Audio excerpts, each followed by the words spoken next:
Okay guys, just a friendly reminder. I want to remind everyone that we're going to be going to the, used to be called the GIE Expo, which is now called the Equip Expo in 2023.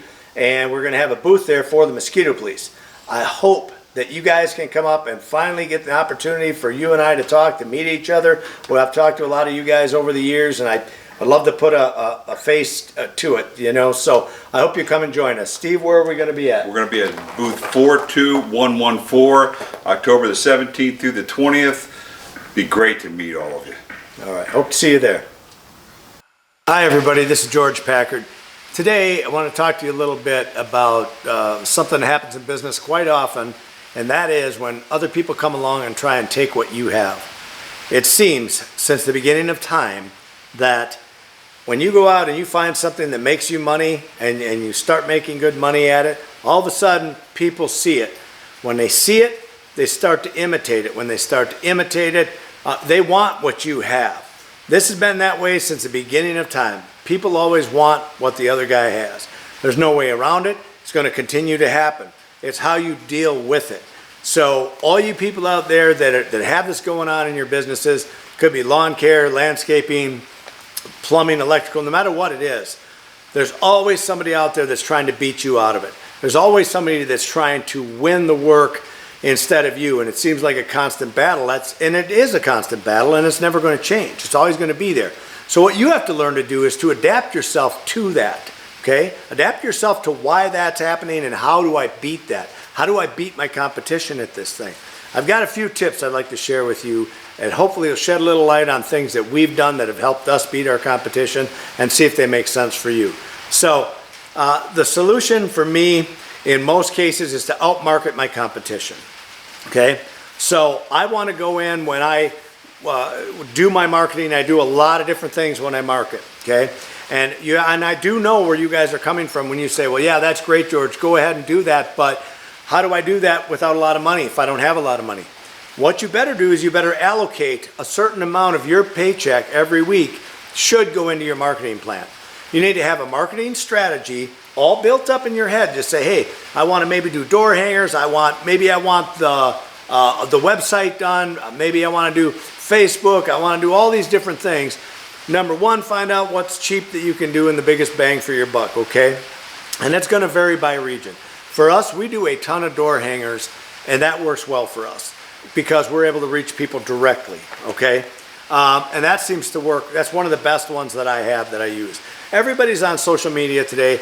Yeah, you can contact a lot of people, but everybody's doing it, right? I try to do other things that everybody isn't doing, and that kind of separates me a little bit from them, okay? When people, like the door hangers, that was a thing early on, but now that everybody's gone to social media, there's very few of them that are out there doing door hangers. So I continue to use it because it works. I'm successful with it. And that's just one opportunity, okay? But the other thing is you got to be the best at what you're doing.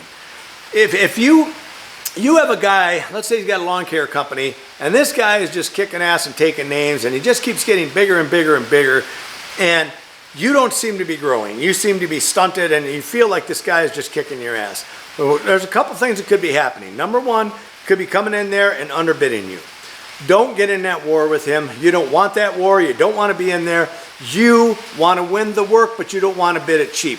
I can remember bidding commercial properties, and I always used to be so proud when I would get these big properties. And some of them were lucrative, but a lot of them weren't. They were looking for the lowest bid. Walmart would be an example. They want the cheapest bid. So they're going to take that, they're going to browbeat you to death on everything and try to get you to do all these extras. And they're not the only ones. There's a lot of these companies that do that. But when you win that bid, well, congratulations, because you were the cheapest of the lowballers. I mean, it's really nothing to pat yourself on the back about. It really isn't, unless you can go in there and turn it and make some money on the thing, okay? So I don't want to go into that one too much more. You kind of read it for what it is. I go elsewhere. I go into the residential end of things, and I will hammer on those, and I will hammer and continue to grow my residentials because I can work with that. I don't have to be the lowballer. If they're going to call 2, 3, 4 people for a bid, I don't even want that customer probably anyway.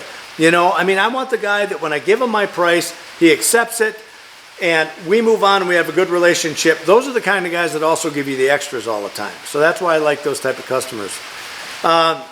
Ask for referrals from your customers. It's cheap. Start building your email lists, okay? Everybody should have emails today, and not everybody. You're gonna have a lot of customers that don't, especially the older people that don't. Okay, can you text message them? How can you get a hold of them? Get a hold of them somehow, even if it's a handwritten note, slap it on their door, ask for a referral, okay? And do this often. We do it on invoices, we do it on all kinds of things we ask for it, okay? So that's a cheap word by mouth, very free thing, almost free, right? It only costs you whatever you had to do to get to them. And if you have email lists, it's a matter of typing an email, hitting the button and sending it out to everybody, right? So that works well for us. Your name of the game, and I think too, I keep going back to lawn care, is to create density. You're there to create density. That's how you make money. And I've gone over this over and over and over again because it's that important.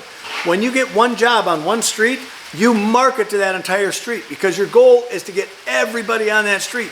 You don't want one, you want everybody on that street, okay? That needs to be your mentality. Next thing, work harder at it. Work harder than your competition. If he's kicking your ass and he's coming in with about the same price as you are, so you know he's not lowballing you, so how is he getting it? He's probably out marketing you. So you got to look at your marketing. You got to study. Go on YouTube. Listen to guys like me. Listen to other people that talk about marketing. You know, they're doing all kinds of different things to reach out to get to these people. You figure out who it is you're after. If I'm after the older residential people, maybe ads in a newspaper that they actually read still today. Maybe the older people still do that. Now, if I'm after the younger crowd or the working crowd, the people that are out still working, that, hey, I don't have time to mow my grass, go after those guys, right? How do you do that? Social media. They're all over social media. Work on that. Same thing with the door hangers. They work well for that. At the end of the day, the final thing I want to leave you with is you want to grow your business, then you need to work on your business and not in it.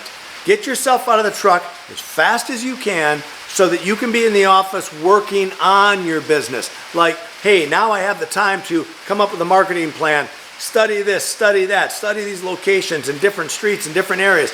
Come up with your plan. Hey, we're going to do door hangers here, here, here, here. We're going to do social media. That's going to kick in when? Is it going to kick in January, February, March? When? Put it on your calendar. Put everything on the calendar so it all clicks. When it's time to go, when spring gets here, everything goes boom, boom, boom, boom, boom, boom, boom. And just like magic, your phone starts to ring. All right? I hope these tips have helped you guys out. Thanks for watching. Talk to you soon.